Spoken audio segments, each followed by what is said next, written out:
तो चलिए अगली खबर का रुख कर लेते हैं। भोपाल से जुड़ी हुई यह खबर है, जहां विश्व रेडियोलॉजी दिवस के अवसर पर वरिष्ठ radiologist doctor Nitin Khantal, professor और विभागाध्यक्ष डिपार्टमेंट कॉलेज ने यह बताया है कि आधुनिक चिकित्सा विज्ञान में रेडियोग्नोस्टिक इलाज और रोगों की रोकथाम दोनों के लिए अहम किरदार में होता है।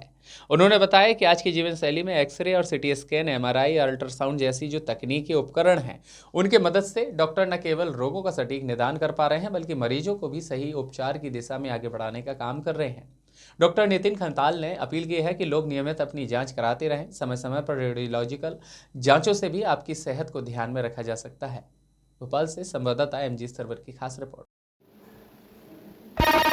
अगर कहा जाए कि लोगों में जहाँ पहले रेडियोलॉजी के नाम पर एक एक्सरे से लोग जानते थे, लेकिन now days a lot of advancement has been made.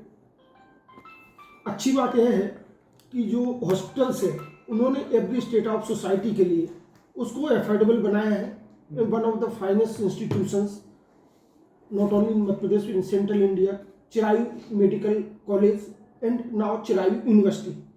We have with us doctor Nitin Khantal, professor and HOD department of radiology.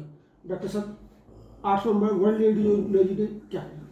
आज का दिन बड़े उत्साह से पूरे रेडियोलॉजी जगत के लिए बड़ा ही विशेष महत्वपूर्ण दिन रहता है। इस दिन हमारे WC रॉन्जन ने 1895 में एक्सरे की डिस्कवरी की थी, और आज उसी को आगे बढ़ाते हुए आज लगभग 125-150 साल बाद आज रेडियोलॉजी कहाँ से कहाँ पहुँच गई है। पहले केवल रेडियोलॉजी का मतलब एक्सरे ही हुआ करता था, लेकिन आज रेडियोलॉजी में एक्सरे के साथ साथ ultrasound, Doppler, CT scan, MRI, PET scan, केवल अब और आगे मैं आपको बताऊं कि केवल रेडियोलॉजी केवल डायग्नोस्टिक तक ही सीमित नहीं रह गई। वैसे कहा भी जाता है कि early diagnosis is the best treatment. हाँ, prevention is always better than. और इसमें रेडियोलॉजी की बहुत बड़ी भूमिका, रेडियोलॉजी का बड़ा रोल हो गया है, क्योंकि आज की डेट में इतनी अच्छी मॉडलिटी और इतनी सेंसिटिव मशीनें उपलब्ध हैं मार्केट के अंदर कि आप अगर उनका प्रॉपर यूटिलाइजेशन और प्रॉपर डॉक्टर के पास उनका अगर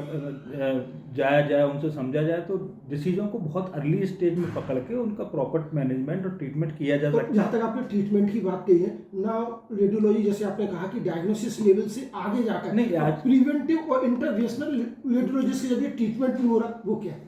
एक्चुअल में क्या है, केवल आज से 15, 20, 25 साल तक केवल रेडियोलॉजी को डायग्नोस्टिक की फील्ड माना जाता था, लेकिन आज की डेट में जो नए डॉक्टर्स निकल रहे हैं वो इंटरवेंशन का भी काम कर रहे हैं। Radiological intervention image guided procedure होते हैं, जिनमें छोटे से इंसिजन से हम बड़ी से बड़ी सर्जरी कर सकते हैं, जिससे जो पहले लोगों को काफ़ी दिनों तक हॉस्पिटल में स्टे करना पड़ता था, काफ़ी दिनों तक रुकना पड़ता था, इंटरवेंशनल रेडियोलॉजी के माध्यम से अगर कोई सर्जरी या कुछ ट्रीटमेंट प्लान होता है तो उसको आप 1-2 दिन के अंदर उसको रिलीव कर सकते हैं और 100% सटीकता से उसका इलाज किया जा सकता है। डायग्नोसिस या ट्रीटमेंट भी इसलिए, जैसे कॉमन दर्द होता है साइटिका, हाँ, तो उसमें भी जनरल पब्लिक के लिए रेडियोलॉजी का नहीं, रेडियोलॉजी में आज की डेट में हो गया कि अगर हमारे इंटरवेंशनल रेडियोलॉजिस्ट या मस्कुलोस्केलेटल रेडियोलॉजिस्ट अगर उस पर अच्छे से उस सियाटिक नर्व को अगर हम आइडेंटिफाई कर लें अल्ट्रासाउंड पे और उसके आसपास अगर हम पेरीन्यूरल इंजेक्शन लगा दें तो उसको बड़ी जल्दी रिलीफ मिल जाता है। तो इसका रेडियोलॉजी का इमेज गाइडिंग प्रोसीजर का आज की डेट में बढ़ता जा रहा है। और जिस तरह के इस बार की थीम है कि जो हमारा हेल्थ केयर सिस्टम है उसको इमेजिंग से कैसे ट्रीट करना है,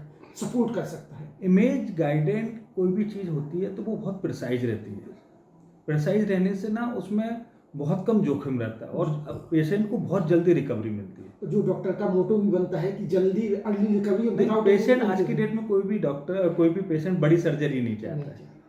आगे आने वाला भविष्य इंटरवेंशनल रेडियोलॉजी और जो जिस तरह की मेडिकल एडवांसमेंट हो रहे हैं उसके जरिए सब संभव भी हो पाए, पॉसिबल है। अब तो सभी मशीनें अवेलेबल हैं, इतनी हायर एंड मशीनें आ गई हैं इंडिया में। और इंडिया का मैं आपको बताऊं कि ये हमारे मध्य प्रदेश में, भोपाल में और चिरायू अपने आप में ही आज की डेट में एक कंप्लीट डायग्नोस्टिक और इंटरवेंशनल रेडियोलॉजी के साथ रन कर रहा है।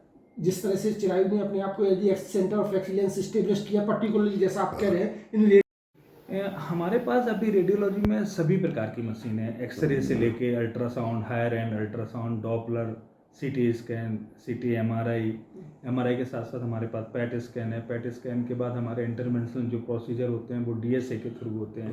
तो all kind of what is available at the world level is available, everything is available now in our Bhopal as well as in Chirayu. Chirayu is the most prominent institute for serving the peoples of Bhopal. जैसा आपने कहा कि technological advancement हो रहा है, world class technology advance Bhopal में भी हुए, लेकिन उसके साथ एक मायने रखता है कि every state of the society उसके लिए अफोर्डेबल हो सके। नहीं, एक्चुअली में आज की डेट में तो परेशानी नहीं होना है मरीजों को। जब से हमारे आदरणीय प्रधानमंत्री श्री मोदी जी ने जो स्कीमें स्टार्ट की हैं, उससे लोगों का इलाज फ्री में हो रहा है। और चिरायु बहुत बड़ा आयुष्मान योजना के थ्रू पेशेंट को पूरा इलाज कर रहा है, पूरा फ्री इलाज हो रहा है। टेक्नोलॉजिकल एडवांसमेंट हुआ, लेकिन वो सिर्फ कुछ लोगों तक सीमित नहीं है, उस स्टेट की सभी सोसाइटी में सभी वर्ग के लोगों को उपलब्ध करा पा रहा है, ये बड़ी बात है। नहीं, मैं आपको बताऊं कि एक तो क्या है कि इतना एडवांसमेंट हो गया सर्जरी उसमें, मेडिकल फील्ड में। उसके बाद आयुष्मान योजना आने से ये पेशेंट को 95% रिलीफ दे दिया है। सभी वर्ग के लोगों को 70 to 80% जो गरीब पॉपुलेशन है इंडिया का, वो 5 लाख तक फ्री इलाज कर रही है। और इसके फ्री इलाज का पूरा क्रेडिट जाता है अपनी प्रधानमंत्री की आयुष्मान योजना को। उम्मीद करें, we would like to congratulate on 8 November world radiology day all department, all expert and radiographers from the Chirayu medical and university. All the best and hope that kind of endeavor will continue. Thank you very much. Thank you.